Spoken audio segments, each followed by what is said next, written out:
My family and friends don't believe me, so I thought I'd post my story here with all you open-minded folk. Here is a little about the area it happened in. I live just off the Isle of Skye in Scotland. In the village where I live, there are 2 bridges linking the mainland to Skye. It has a lighthouse and 2 cottages on a wee island between them going back hundreds of years. There's a lot of folklore around the lighthouse.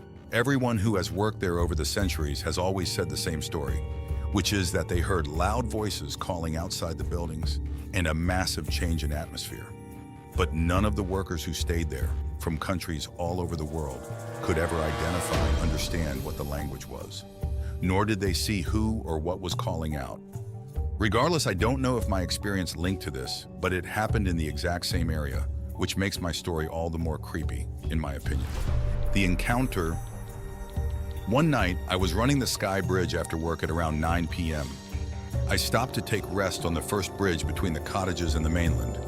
The bridges were in complete darkness, and I was using my torch to see where I was going. I leaned on the barrier to catch my breath, looking out over the moonlit loch. When I turned my head and looked back into the streetlights about 100 meters or so away, I was immediately stunned.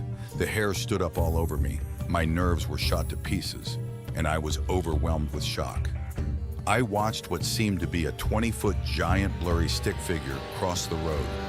It had no features other than see-through shades of blue and black. Its legs and arms were the same long, thin shape of its body, as was its tall, featureless head, all with squared-off edges, strangely. The scariest part of the encounter was the way it crossed the road from right to left in the streetlight. It took long, smooth, slow strides and didn't seem to make contact with the ground. It glided with its steps.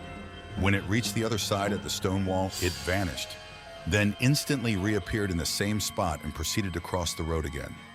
It did this over and over and over until it never reappeared. It was the creepiest thing I've ever seen. It's hard to explain it, but it scared me. Since that day, I'm very nervous about going through there. It's always in the back of my mind.